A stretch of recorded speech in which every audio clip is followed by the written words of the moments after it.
नमस्कार साथियों। आज मेरी चर्चा का विषय है मजबूत विपक्ष, उद्धव ठाकरे और कांग्रेस। साथियों, मजबूत विपक्ष कौन दे सकता है भारतीय जनता पार्टी को? लोकतंत्र को हेल्दी रखने के लिए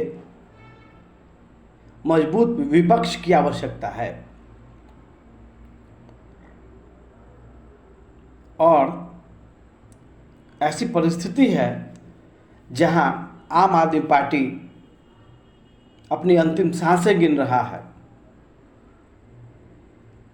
दूसरी क्षेत्रीय पार्टियां नरेंद्र मोदी जी से आंख मिलाने में सक्षम नहीं हैं। बिहार के परिदृश्य में तेजस्वी जी हैं। देखना यह है कि कितनी सीटें वो ला पाते हैं।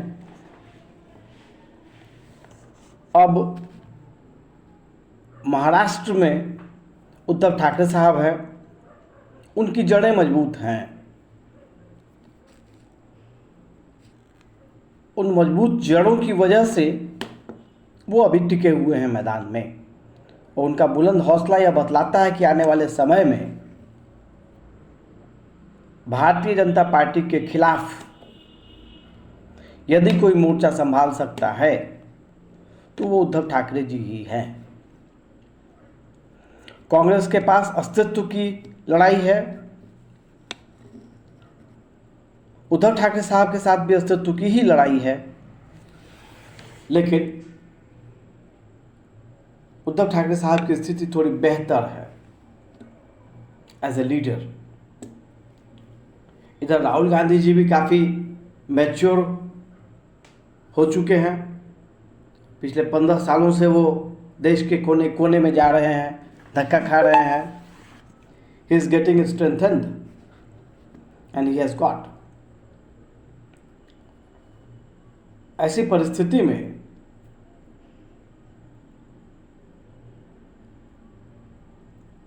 उद्धव ठाकरे साहब या उद्धव ठाकरे जी एक अच्छा विकल्प बनकर आएंगे।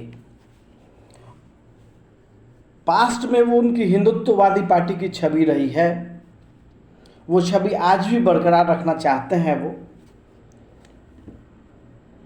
मानवतावादी हिंदुत्व के प्लेटफॉर्म पर वो खेल रहे हैं, और भारतीय जनता पार्टी के हिंदुत्व को या हिंदुत्ववादी जो लाइन है उसको वो वोटवादी कहते हैं, ऐसा लगता है। खैर, भारतीय जनता पार्टी अपनी जगह अपना काम कर रही है, बहुत ही अच्छे से कर रही है। देखना दिलचस्प होगा कि चुनाव के नतीजे कैसे आते हैं। राष्ट्रीय चुनाव, राष्ट्रीय राजनीति में वही दल अपना दावा ठोक सकता है जिसके पास में ज़्यादा सीटें होंगी। इसलिए इस बात पर विचार करना कि अपोजिशन का लीडर कौन, यह अभी अनुचित है। पहले आप अपनी अपनी लड़ाई लड़िए, अपना अपना एग्ज़ाम पास करिए। पास करने के बाद जब आपका मार्क्स परसेंटेज आएगा तब ना आप बात करिएगा भाई कि विपक्ष का नेता कौन, प्रधानमंत्री कौन बनेगा। अभी तो नरेंद्र मोदी जी ही हैं। पहले अपनी सीटों को बढ़ाइए, फिर इस डिस्कशन पर आएंगे। लेकिन चूंकि उद्धव ठाकरे साहब के पास राजनीतिक संगठन होने के अलावा एक सांस्कृतिक संगठन भी है जो उनके साथ है। जिस पार्टी के पास सिर्फ और सिर्फ पॉलिटिकल पार्टी है, उस पार्टी की जड़ें कमज़ोर हो चुकी हैं। और जिसके पास एक सांस्कृतिक संगठन है जैसे आरएसएस है, उस प्रकार का यदि किसी के पास संगठन है जैसा शिवसेना के पास है। शिवसेना एक पॉलिटिकल पार्टी है, उसके अलग अलग विंग्स हैं, यूथ विंग है, तरुण मंडल है और बहुत सारी चीज़ें हैं। तो आपकी जड़ें मजबूत हैं, आप लोगों को कन्विंस कर सकते हैं, आप चुनाव में अच्छा परफॉर्म कर सकते हैं। अन्यथा सिर्फ और सिर्फ राजनीति की बातें, इससे काम नहीं चलता।